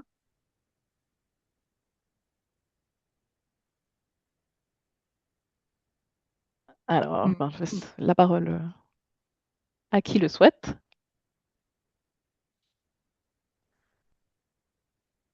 Je crois que personne ne vit la même chose que moi. Alors sinon si, alors, je sais en tout cas, peut-être que des collègues, autres, mais je sais qu'en tout cas à Genève, c'est aussi, une grande question. Hem, alors, il y a Estelle qui dit qu'elle les oriente sur la recherche avancée de Google et Perplexity. Je sais que dans les groupes de travail, en tout cas à Genève, par rapport à ces questions-là de justement, est-ce que les ateliers de recherche, enfin de formation à la recherche documentaire ont encore du sens à l'époque de l'IA? Évidemment que oui, ils ont du sens, mais comment faire, pour que les élèves voient leur intérêt? Je sais qu'un des axes, mais il faut trouver vraiment un sujet, j'ai plus en tête un exemple, mais on pourrait retrouver, c'est, de trouver un exemple où justement ça met en échec, alors c'est de moins en moins facile, mais où ça met en échec, l'IA en disant aux élèves: «Ben voilà, faites une recherche sur, je sais pas, telle ou telle question, tel ou tel sujet» et de trouver le sujet sur lequel justement la réponse de l'IA va effectivement pas être fiable, mais qu'on va pouvoir, voir qu'elle est pas fiable. Malheureusement, c'est le genre de choses où il faut retester tout le temps parce que des fois, ben, le temps, quand on a préparé notre atelier, eh ben, la réponse de l'IA était fausse et ça jouait. Et puis Ouais. quand on le donne, évidemment, ça s'est amélioré, puis tout à coup, ça joue. Mais ça, je pourrais voir, je sais pas si Alors, parmi les personnes. ça, je le fais. Enfin, en tout cas, je donne des exemples. Mais quand je discute avec les ados, alors ils pensent pas du tout tous comme ça, hein, mais il y en a beaucoup qui me disent, en fait, même si on sait que c'est faux, on s'en fout parce qu'on a la flemme. Et du coup, faire une Ouais. recherche sur Google et analyser les différents trucs, c'est trop. Ils ont juste pas envie, quoi. Mais Perplexity, je connaissais pas. Je vais creuser et voir si c'est vraiment fiable. Ça peut être intéressant. Ouais, alors Perplexity, c'est effectivement plus fiable que d'autres. Après, bah, comme d'hab, enfin, faut toujours vérifier les sources. Mais effectivement, je crois que Perplexity, l'avantage, sauf erreur de ma part, c'est que elle cite vraiment des sources, enfin des vraies sources. Tandis qu'il y a aussi, ben, je sais pas, ChatGPT par exemple génère des sources qui ont l'air plausibles mais qui n'existent pas. Alors que Perplexity, normalement, d'après ce que j'ai vu, cite des vraies sources. Après, c'est pas forcément des sources fiables, donc ça Ouais. reste quand même un problème. Mais voilà. Et puis en fait, le problème, c'est que j'ai lu un article sur le sujet. Comme les gens enfin, ne cliquent plus tellement sur les sites et juste lisent la réponse de l'IA, bientôt, ben, enfin, on peut imaginer qu'il y aurait plus ou beaucoup moins de sites internet et du coup, il y aura plus de pluralité de l'information. Et c'est juste les géants de la tech qui vont nous donner leurs réponses via les IA. Donc ça, je trouve qu'au niveau démocratique, c'est un gros problème. Il faut vraiment qu'on forme nos élèves à ça. Ouais, alors ça, c'est clair que c'est un enjeu majeur, on va dire, actuellement, enfin pour toute la société, mais en plus, là, en ayant les jeunes à disposition, enfin les élèves. Et ouais, alors ouais, il y a Carla qui a partagé un article sur ouais, le taux de fausses informations répétées par les chatbots d'IA a presque doublé en un an. Et c'est Oh, vrai que ça, génial. c'est ouais. Alors c'est un phénomène qu'on observe, c'est qu'effectivement la qualité même de ce qu'on trouve sur Internet est de plus en plus basse parce que de plus en plus abîmée par ce qui est généré par de l'IA qui se cite elle-même et qui s'autogénère, etc. Après, ben pour l'instant, c'est vrai qu'on voit un peu comment ça se passe, mais je sais que ben il y a des associations, enfin des démarches. Je sais je crois que c'est une association qui s'appelle Pause IA, donc PAUSE, qui est mondiale, mais qui a notamment des représentants enfin, en France, et qui a pour but de sensibiliser au fait qu'il faut pas, enfin, faut peut-être arrêter un peu la fuite en avant avec les IA à plein Mhm. d'égards, enfin, que ce soit au niveau écologique, parce qu'évidemment que l'impact écologique il est Mhm. faramineux, désastreux, mais aussi par rapport à la perte d'informations qu'on a, enfin la perte de connaissances et de savoir. Après, pour l'instant, enfin, concrètement maintenant pour les élèves, c'est vrai que c'est un gros défi, un gros enjeu. Je sais que bah justement, c'est Stéphanie Burton qui donnera en octobre cette formation sur IA générative et bibliothèque scolaire, comment accompagner les élèves. Euh, Moi, j'ai pas encore suivi cette formation, mais je crois qu'elle, ouais, voilà, dans les objectifs, il y a aussi élaborer des stratégies pour développer les pratiques informationnelles et l'esprit critique des élèves face aux IA génératives et au contenu généré par l'IA. Donc, je pense que ça vaut la peine de suivre Mhm. aussi cette formation. Enfin, ça veut pas ça parce que c'est de la pub pour Bioromondi, mais pour le coup, je pense que ça peut donner des éléments. Après, ouais, je sais pas si Ah ben, je me parmi sens les moins collègues. seule. Ouais. Et peut-être qu'un jour, l'information sur Internet deviendra tellement nulle qu'on reviendra au livre documentaire. Et bah justement, c'est ça, c'est que c'est une bonne façon de faire de la pub pour les bibliothèques. En fait, c'est ça, depuis le début, le lobby des bibliothèques est derrière l'IA. On revient à justifier la raison pour laquelle on a besoin d'avoir des livres. Mais bon. Alors, je sais pas si il y a d'autres personnes qui ont des défis, des enjeux auxquels ils et elles font face, ou bien des questions par rapport aux lignes directrices. Je ne sais pas si parmi vous, il y a des personnes qui ont déjà pris connaissance de ces nouvelles lignes directrices, qui avaient lu le document et qui ont peut-être des interrogations ou des remarques, ou n'importe quel sujet. Enfin, n'hésitez pas. Le but, c'est aussi que ça soit une plateforme d'échange avec vos collègues bibliothécaires scolaires.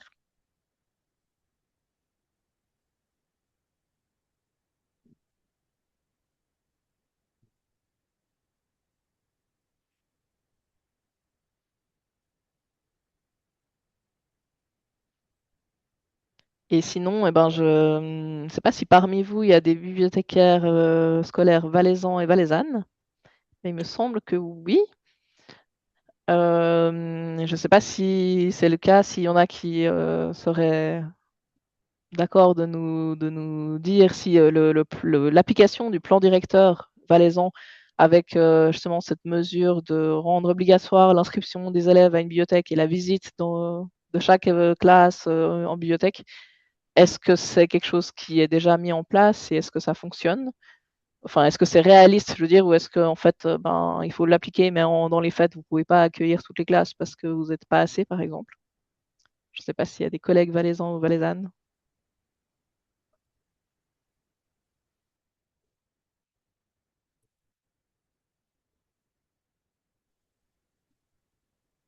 Oui, bonjour. Bonjour. Donc, moi, je suis à Chamouzon, donc en Valais, et puis je bossais à Sierre avant. En fait, dans les petites bibliothèques, c'est beaucoup mis en application parce qu'on a un contact privilégié quand même avec les écoles. Après, dans des plus grandes bibliothèques, comme par exemple Sierre où je travaillais avant, c'est quand même plus compliqué à mettre en place quand les centres scolaires sont plus nombreux. Et puis voilà, mais à Chamouzon, ça se faisait bien avant le plan directeur. C'est quelque chose qui est automatique. Par contre, moi, ce que je remarque, c'est que c'est vraiment à nous d'aller les chercher. C'est pas l'école qui va venir nous chercher si on n'est Hmm. pas si on n'est pas dans le centre scolaire.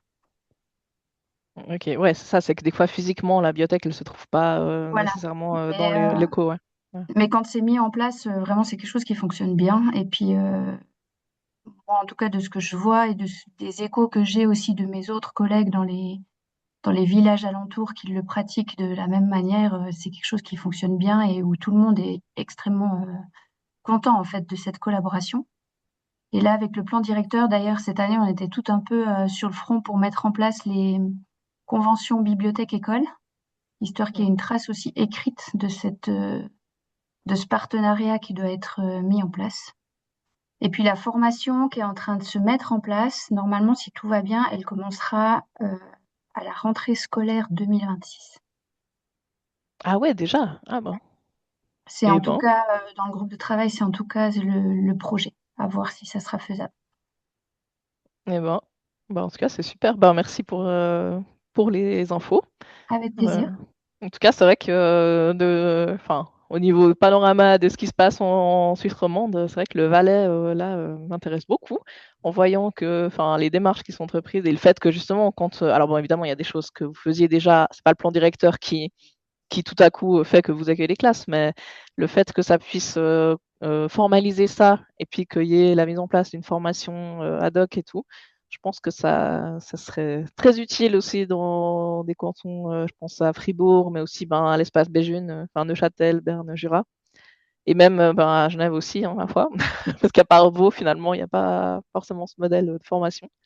Donc ouais, je me réjouis de voir ce que ça donnera ces prochaines années en tout cas, mais on regarde le Valais. Donc,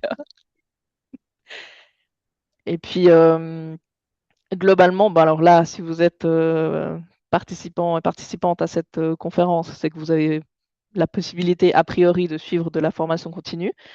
Mais en même temps, on est dans le cadre d'une conférence en ligne, donc c'est peut-être pas la même chose que venir une journée en présentiel quelque part. Est-ce que globalement, c'est facile pour vous de suivre des formations continues? Ou est-ce que c'est plutôt quelque chose de compliqué, par exemple, à négocier avec votre hiérarchie ou de pouvoir dire, bon, bah, il va falloir que je ferme la bibliothèque une journée pour aller en formation continue et du coup, c'est pas possible ou bien c'est compliqué? Ou est-ce que globalement, c'est plutôt facile? Je sais pas si vous voulez dire dans le chat, soit c'est facile, difficile ou neutre. Enfin, c'est pour une sorte de petit sondage informel, mais pour savoir, parce que bah, dans ces lignes directrices, voilà, on dit ça change, le métier évolue, il faut se former, etc. Et bah, avec Vieux Romandie, on propose notamment de la formation continue, mais ensuite, est-ce que les personnes ont les moyens, que ce soit organisationnels ou aussi financiers, et on dire, autorisation hiérarchique d'y participer? C'est un peu des questions qu'on se pose. Donc,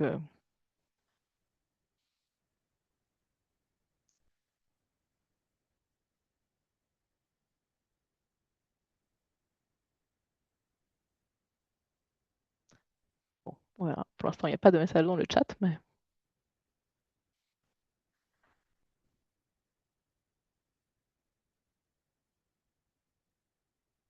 et sinon, ben, n'hésitez pas si vous avez des questions. Ah voilà, ah oui, c'est que tout le monde était en train d'écrire le temps que ça.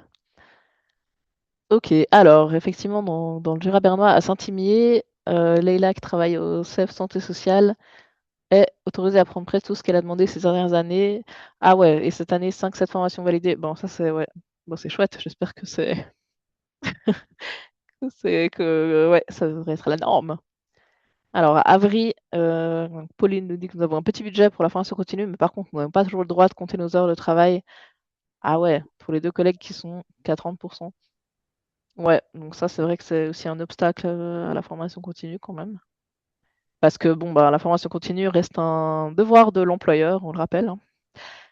Euh, Difficultés organisationnelles, ouais. Alors, les OPT, ok. Alors, Leïla, je vois que tu lèves la main si tu veux prendre la parole. Oui, volontiers. J'avais juste une question.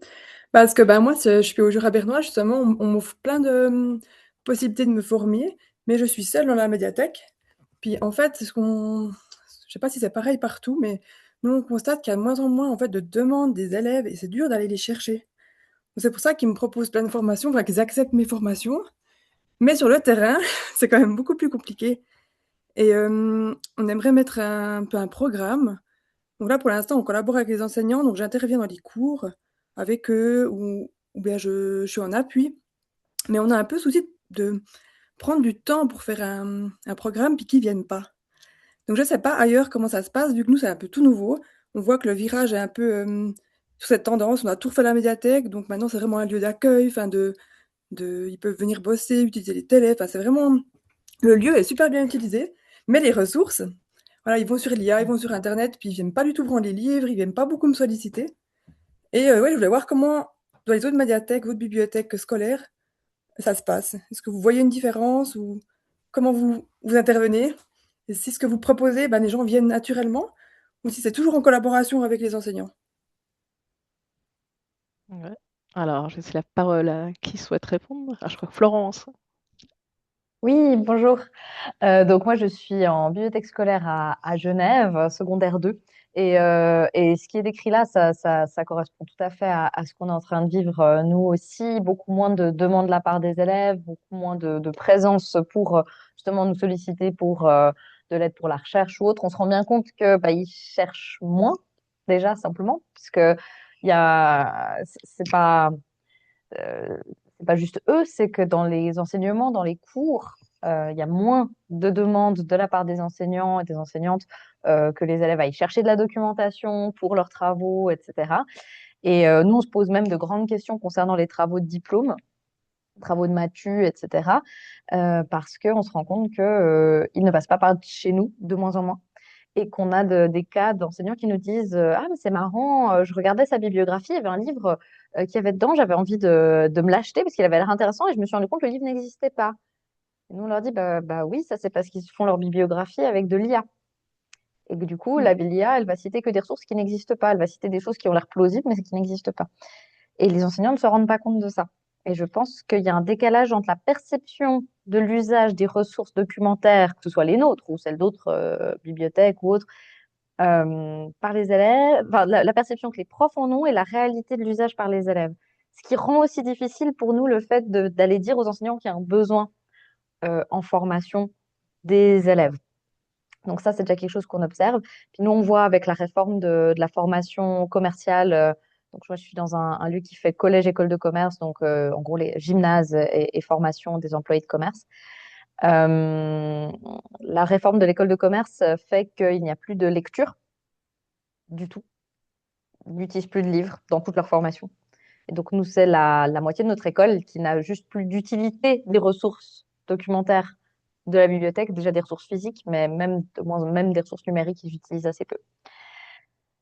Donc oui, il y a moins d'approche de la part des élèves. Les élèves viennent moins vers nous. On a certains élèves qui viennent parfois parce que des profs les envoient en leur disant il faut que tu mettes des livres dans ta bibliographie pour ton travail de diplôme, donc ils viennent. Et on les voit, voilà, ils ont trouvé un livre, ils prennent en photo, puis ils vont y mettre la bibliographie, on leur propose de les emprunter, ils disent ah non, non, mais je vais pas le lire, je vais juste le mettre dans la bibliographie. Et voilà, donc c'est un peu la réalité qu'on vit en ce moment. On se rend bien compte qu'on doit passer par les enseignants pour que des choses se construisent avec les classes dans le cadre des enseignements pour que on puisse amener quelque chose dans ce cadre-là, parce que d'elles-mêmes, les élèves viennent pas nécessairement. Et ils se rendent de moins en moins compte du besoin, vu qu'en plus, c'est validé tacitement par le corps enseignant, qui laisse faire. Donc, ça, de ce qu'on observe chez nous. Voilà, c'est un petit peu le positionnement qu'on a en ce moment par rapport à ça. Ouais. Alors c'est vrai que bah là on voit que typiquement parce qu'il y a dans les lignes directrices où on dit qu'il faut que la bibliothèque soit au centre du réseau école, impliquée dans tout. C'est un idéal, mais c'est pas forcément, enfin c'est parfois très dur à avoir. Et je pense bah là notamment vous êtes les deux dans des établissements du secondaire 2. Donc c'est vrai que c'est aussi une approche différente de ce qu'on peut avoir au primaire, par exemple, où si les enseignants viennent, bah, ils peuvent venir en classe avec les élèves, c'est peut-être plus homogène, et encore que on sait que tous ne viennent pas. Après, là, c'est vrai que de ce que je constate, c'est, enfin, c'est vrai que c'est surtout aux secondaires 2, c'est surtout par les enseignants et enseignantes qu'on peut faire venir les élèves, soit parce qu'ils n'ont pas le choix, enfin, on les contraint en disant bah oui, pour tel travail, vous avez besoin d'aller prendre des références à la bibliothèque. Et bon, du coup, c'est pas le truc hyper chouette parce que c'est la bibliothèque un peu contrainte.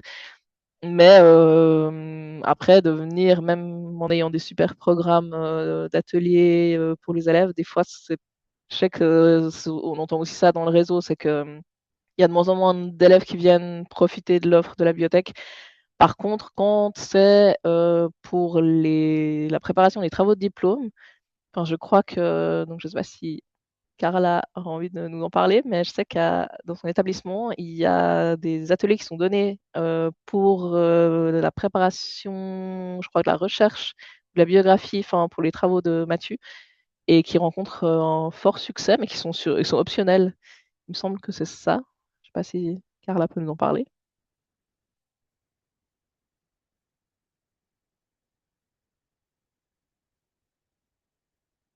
Ah oui, elle n'a pas de micro, donc ouais, elle va écrire. Désolée, ouais. Donc on va la laisser écrire la réponse, mais il me semble bien que c'est ça, c'est que le fait, enfin que ce soit des ateliers très ciblés sur les besoins des élèves fonctionne. Alors ouais, ouais, c'est ça. Donc ouais, c'est là aussi, en fait, ils viennent quand ils sont en mode public captif.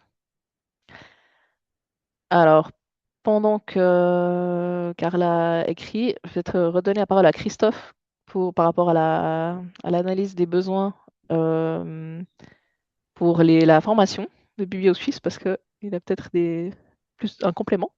Oui, j'ai fouillé un petit peu dans les différents PV pour retrouver des infos et je vois mieux le contexte en fait. Non, l'analyse des besoins que BiblioSuisse et que la commission formation va mener, c'est un projet qui date depuis un moment, en tout cas qui sous-tend l'activité de la commission formation depuis un moment et qui est vraiment une analyse des besoins plus globale des compétences au niveau suisse. La question, c'est qui sous-tend tout ça, c'est de savoir est-ce que on a les outils de formation suffisants en Suisse pour répondre à à la demande et aux besoins.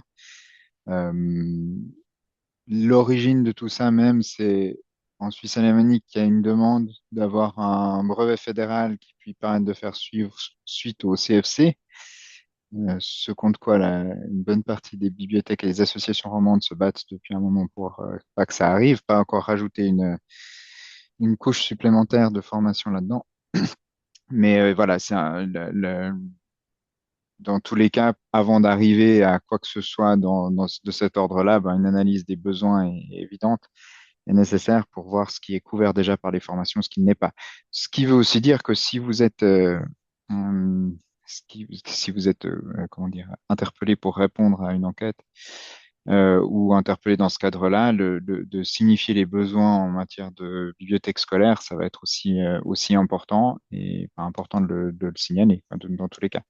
Donc c'est pas, c'est ni lié juste à de la formation continue, ni à autre chose directement. C'est pas propre à un type de bibliothèque, c'est vraiment une analyse un petit peu plus globale des besoins dans la profession en Suisse.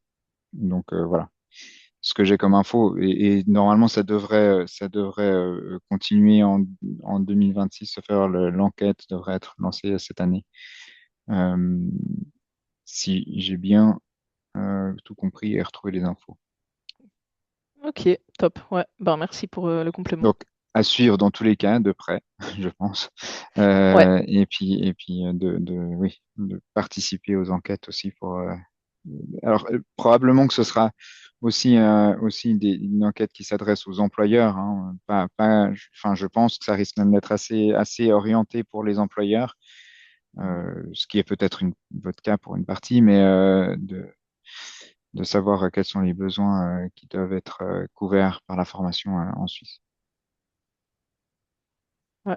Ben, en plus, je pense que c'est très intéressant dans le contexte aussi où on voit que ben il y a de plus en plus, enfin que de plus en plus, disons, que le Valais crée aussi sa propre formation à la HEP pour les bibliothécaires scolaires. Donc, et c'est vrai que c'est aussi quelque chose au niveau genevois qu'on regarde un petit peu. On a aussi ça déjà depuis un petit moment en tête. Pour l'instant, c'est pas encore concret du tout, mais de prévoir aussi enfin proposer aussi une formation continue obligatoire pour les bibliothécaires scolaires. Enfin, pour avoir un profil bibliothécaire scolaire en complément du bachelor, par exemple. Mhm. Donc, ouais, ce sera. Enfin, le paysage de la formation de base et continue en Suisse va être intéressant à suivre, je pense, prochainement. Et je désespère pas de mieux intégrer les bibliothèques scolaires au programme de formation de la HEG. Ça fait partie de mes objectifs aussi d'y arriver. Voilà. Ouh, Il faut- alors le, là, le problème, c'est de faire de la place. C'est-à-dire, qu'est-ce qu'on enlève à la place? Mais il y a moyen, à mon avis, de faire évoluer un petit peu les choses. Mais on doit former tout le monde. Ça, c'est toujours le problème qu'il y a derrière. ouais. Mais effectivement, ouais, si on a de la formation, enfin, si les bibliothèques scolaires peuvent être intégrées encore plus dans la formation de base de la HEG, ce serait vraiment super. Oui, je pensais bien que j'avais pas trouvé trop de détracteurs Ok. à ça. Ouais. Alors, je crois que. Alors, Carla nous a. Donc, ouais, pour les ateliers. Alors, une très grande réponse. Donc, les ateliers sont effectivement optionnels depuis l'année scolaire dernière. Un est à propos de la recherche et de la fiabilité des sources, l'autre sur le plagiat, citation et biographie. Les ateliers sont facultatifs et donnés sur les heures de midi lorsque le moins d'élèves concernés ont cours. La communication se fait auprès des élèves directement par mail et lors des prêts. Hop là, et, pardon, lors des prêts et auprès des maîtres accompagnants via la direction. Ça fonctionne assez bien car étant facultatif, les élèves participant aux formations sont très demandeurs et demandeuses et viennent souvent avec l'objectif d'appliquer les conseils à leur travail et ont souvent beaucoup de questions. Bah, trop bien. Et les retours sont d'ailleurs très positifs de leur part. Nous accompagnons également cela d'une recherche succincte d'au moins une ressource sur chaque sujet de travail de Mathieu. Dans ce cas, cela permet de faire un premier contact avec les élèves et leur montrer que la bibliothèque possède des ressources utiles. La grande majorité des élèves viennent récupérer des livres mis de côté et c'est justement l'occasion de discuter avec eux et faire la promotion des ateliers et ça marche vraiment super bien. On a même des élèves qui nous écrivent en amont en demandant d'obtenir des ressources également, car il et elles ont vu que les camarades avaient déjà reçu le mail avec la proposition de ressources. Et bon, nous sommes très contents et les élèves aussi. Et ben ça c'est une super, euh, une super nouvelle, parce que bah là, bon bah après évidemment il n'y a pas de formule magique ou quoi, mais on voit que là c'est de multiplier peut-être les canaux de communication, de passer à la fois par les enseignants et enseignantes, mais aussi directement en contact direct avec les élèves quand ils et elles viennent à la bibliothèque en personne. Et puis d'avoir quelque chose de facultatif, bah bon, des fois ça marche pas du tout, mais là, fait sur midi avec on va dire l'intérêt, enfin que les élèves voient l'intérêt de venir là parce qu'ils voient que leurs camarades ont reçu quelque chose ou enfin reçu une liste de ressources ou bien qu'ils peuvent commencer leurs recherches. Ça peut être on va dire des inputs de propositions pour faire venir les élèves. Mais bon, évidemment, il y a des choses, ça dépend, enfin, tout dépend de plein de choses. C'est multifactoriel, la réussite ou non de ce genre de démarche. Mais merci beaucoup pour les détails, parce qu'effectivement, j'avais retenu que ça marchait bien, mais j'avais pas vu à quel point. Donc c'est chouette. Je pense que ça donne aussi peut-être de l'espoir à certains et certaines d'entre nous qui peinent à faire venir les élèves. Alors, je ne sais pas si quelqu'un veut réagir à ce qui a été dit ou... poser des questions ou une remarque sur d'autres sujets. On a encore un petit peu de temps. Après, s'il y a plus rien, on va pas continuer jusqu'à midi, mais n'hésitez pas à profiter de prendre la parole, enfin le chat ou la parole.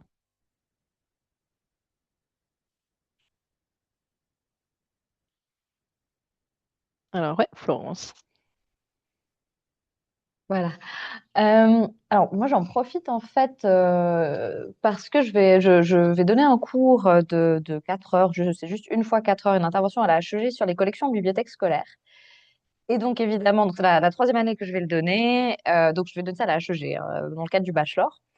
Et c'est la première année où je vais donc devoir le revoir en fonction des nouvelles lignes directrices. Et ce qui m'a évidemment intriguée dans ces nouvelles lignes directrices, je pense que ça a été discuté, j'ai pas pu être là toute la séance, mais je pense que ça en a fait partie, ça fait partie des réflexions.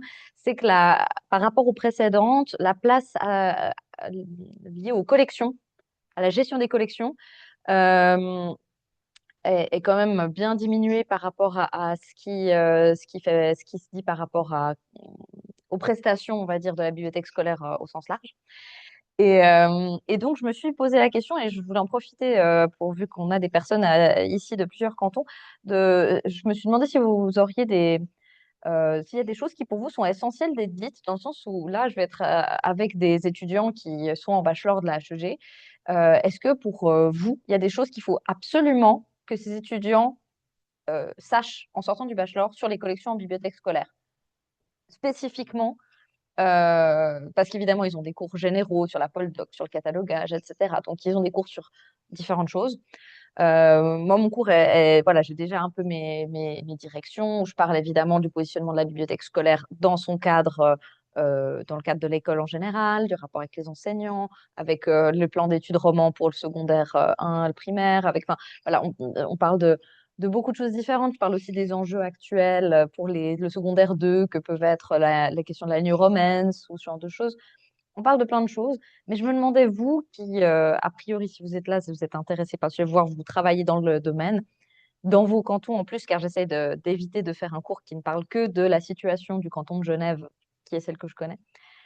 N'hésitez pas, si déjà là, vous avez des choses à me dire, ou vous dites, bah ça, moi, je pense que c'est bien que les étudiants à la HEG, ils sachent ça, ils entendent ça sur les collections en bibliothèque scolaire, la gestion des collections en bibliothèque scolaire. Et à toutes fins utiles, je vais vous mettre dans le chat mon mail, parce que si vous avez rien qui vous vient tout de suite ou vous souhaitez pas forcément l'exprimer dans l'immédiat, mais que vous avez envie de m'écrire pour me donner ce qui pour vous est essentiel en tant que bibliothécaire scolaire, vous voulez que les gens qui sortent du bachelor ils sachent ça, n'hésitez pas, parce que je ferai en sorte de le transmettre à ces étudiantes et ces étudiants dans le cadre de ce cours-là. Ben, c'est une super opportunité, effectivement, parce que du coup, juste temporellement, tu sais quand que tu vas faire cette intervention? Enfin, savoir combien de temps les Ce gens ont sera pour... en avril, oui, c'est effectivement, merci de le Ah ouais, préciser. Ce sera le 13 avril. ouais. Donc, Donc, ouais, pas bah, je sais pas hésiter. Voilà. Et puis, de toute façon, même si ça arrive plus tard, ça pourrait nourrir des réflexions dans d'autres contextes, d'autres cadres. Donc, c'est toujours un plaisir. Mais c'est vrai que effectivement, c'est un des gros points qui a changé entre les normes CLP 2014 et ces nouvelles lignes directrices, c'est que bah, la volonté était vraiment, enfin la démarche était vraiment de presque, enfin pas d'effacer les collections, bien sûr que non, mais quand même de vraiment mettre les collections au second plan par rapport aux services qui sont donnés.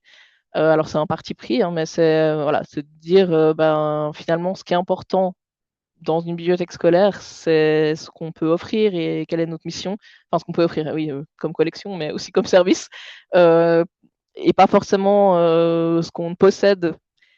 Mais bon, l'un ne va pas sans l'autre. Donc, et puis, comme on le disait tout à l'heure, avec les enjeux actuels aussi de la prépondérance des IA et puis de la qualité un petit peu qui baisse de plus en plus de l'information sur Internet, peut-être qu'avoir des collections enfin, professionnel et à jour, c'est d'autant plus important. Mais bon, après, il y a quand même des éléments dans les lignes directrices qui mentionnent les collections, hein. Mais c'est vrai que ça a une place beaucoup moins importante que dans les précédentes versions.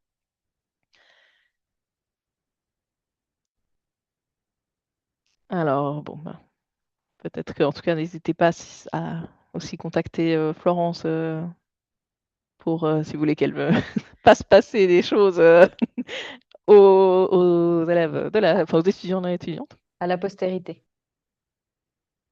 Voilà, pour former les futurs diplômés. Et effectivement, donc, ouais, comme le dit Carla, le virage collection vers service est assez logique, surtout quand on observe les pratiques informationnelles, les réelles pratiques informationnelles des élèves. C'est vrai que, voilà, c'est effectivement maintenant, peut-être que ce dont ont besoin les élèves, c'est pas forcément d'avoir accès à une information qui se trouve dans un document, même si, enfin, il faudrait que oui. Mais c'est aussi de savoir comment s'en sortir il y avait dans le diagramme de Venn là qu'il y avait, c'était un des 4 axes principaux de ce qui constitue les bibliothèques scolaires maintenant. Il y avait l'aide à la navigation sur le flot d'informations. Ça, c'est effectivement, je pense, un des points cruciaux. Même si l'enjeu, c'est aussi que nous, enfin nous, vous et nous, professionnels des bibliothèques scolaires, puissent euh, accompagner, enfin être outillés suffisamment pour accompagner les élèves dans cette navigation sur le flot d'informations, parce que c'est pas si simple que ça, même pour nous. Donc voilà. Alors, je vais encore laisser 1 ou 2 minutes au cas où quelqu'un veut prendre la parole ou est Oui, en train d'écrire quelque chose. Ah ouais. si quelqu'un est en train d'écrire, je prends la parole pendant ce temps. Ça me permet juste aussi de faire passer un autre message. Euh, le comité Biblio Suisse va se renouveler au mois de mai lors de sa prochaine assemblée générale. Et donc, on a des membres qui partent. Et donc, il nous manque des romans et des bibliothécaires scolaires. Donc, mon message, je le fais passer, vous en faites ce que vous voulez, mais je sais que c'est difficile de conjuguer la participation à des comités comme ça, plus dans une bibliothèque scolaire où vous êtes rarement beaucoup, mais c'est vrai que on parlait d'analyse des besoins, on parlait de tout ça, c'est des sujets qui sont souvent traités au niveau de Biblio Suisse. On sait que Biblio Romandie fait le relais aussi pour la partie romande des besoins des bibliothèques scolaires. Mais ça n'empêche pas que ce serait vraiment super intéressant d'avoir des représentants alors en plus, si c'est roman, c'est encore mieux, des bibliothèques scolaires en Suisse et en Suisse romande au sein du comité Biblio Suisse. Euh, Ça jouerait encore plus dans le sens d'avoir un comité qui représente un peu tout le monde. On a une belle représentativité maintenant, mais là, ce serait encore mieux. Donc, je ne peux que vous encourager si vous êtes membre de Biblio Suisse, à vous signaler pour reprendre une place au comité. Et puis, si vous n'êtes pas membre de Biblio Suisse, de devenir membre de Biblio Suisse aussi. Voilà. Mais c'est un message à part, mais c'est vrai que c'est comme ça aussi qu'on fait passer et les messages, qu'on influence sur les normes, qu'on influence sur les décisions politiques à plus haut niveau. Et donc, voilà, c'est un bon endroit pour ça. Et que ce soit à Biblio Suisse ou dans d'autres comités d'ailleurs. Mais le fait est que le comité de Biblio Suisse se renouvelle tout prochainement. Voilà, c'est la fin de mon message. Ouais, merci Christophe. Effectivement, c'est vrai que voilà, c'est que ce soit pour Biblio Suisse, Biblio Romandie ou d'autres associations, si vous avez la possibilité, parce que voilà, comme disait Christophe, on sait que c'est pas toujours facile de combiner la vie professionnelle et la participation à des comités. Mais en tout cas, c'est vrai que c'est un moyen concret d'avoir vraiment, enfin, un levier pour changer un petit peu les choses. Et c'est vrai que notamment à Biblio Suisse, qui est quand même l'association fêtière en Suisse, les leviers directs auprès de certaines instances décisionnelles sont quand même assez réels. Enfin, je pense que c'est voilà, ce que fait le comité Biblio Suisse a des effets concrets. C'est pas juste pas de se retrouver pour discuter de grands trucs et que ça soit pas appliqué. Donc ça vaut la peine pour les personnes qui ont la possibilité de s'investir dans les associations, même au niveau de plus petites associations locales. C'est toujours concret et c'est ça qui fait qu'on avance. Mais bon, évidemment, on sait que tout le monde ne peut pas Et forcément. on peut participer en fonction de nos intérêts aussi, hein. Et il faut pas oublier que Biblio Suisse, avec l'association des archivistes suisses, sont les associations qui chapeautent et qui encadrent la formation CFC. Et donc aussi les plans de formation qui sont liés. Donc c'est vrai que tout ce que vous dites des besoins et des choses dont vous avez besoin, c'est à travers ces organes-là que ça passe et que il y a une réponse au final. Enfin, qu'il y a surtout un moyen de faire changer les choses. Ouais, tout à fait. Et c'est vrai que c'est très concret.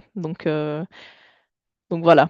Et puis même si vous ne pouvez pas vous investir vous-même dans ces comités, c'est bien de suivre un peu qui y est. Et puis si vous connaissez des gens qui y sont et que vous voulez des fois faire remonter des propositions, des choses, n'hésitez pas non plus. Je sais que, enfin en tout cas pour ma part, je sais qu'au niveau de Biblioromandie, mais je pense que c'est valable aussi pour tous les comités, c'est toujours très intéressant d'avoir aussi des contacts directs avec le terrain, entre guillemets, enfin, le terrain, c'est aussi nous, mais voilà, d'avoir aussi des apports de tout le monde pour qu'on puisse justement, parce qu'on représente, typiquement en Bioromandie, je représente les bibliothèques scolaires, il n'y a pas que moi, il y a aussi Florence, justement, mais à deux personnes, on n'est pas forcément non plus complètement représentatif. D'ailleurs, on est les deux à Genève, c'est aussi un biais, donc faut pas hésiter à nous transmettre les besoins, les enjeux, les réflexions, même si vous ne pouvez pas vous-même être au comité, n'hésitez pas à communiquer avec nous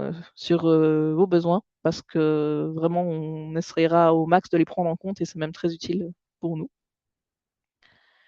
Donc voilà. Alors, je crois que avant que quelqu'un... Donc là, oui, il y a quelques échanges par rapport à ce qu'on a ce qui est important de transmettre par rapport aux bibliothèques scolaires, effectivement, les collections, mais aussi la qualité de l'accueil, le sourire, c'est important aussi. Je pense que Florence ne manquera pas de le signaler aux étudiantes et étudiants. Puisqu'elle en est bien consciente aussi. Tout à fait, non, très clairement. Mais merci beaucoup pour ces messages. Puis n'hésitez pas à m'écrire si jamais. Et puis, voilà, tout pareil, moi aussi, n'hésitez pas, enfin, merci déjà beaucoup pour votre attention, votre participation. Et puis, vraiment, n'hésitez pas à nous contacter. Là, il y a mon adresse mail aussi, ou à contacter Biblioromandie, ou enfin, par tous les biais que vous voulez.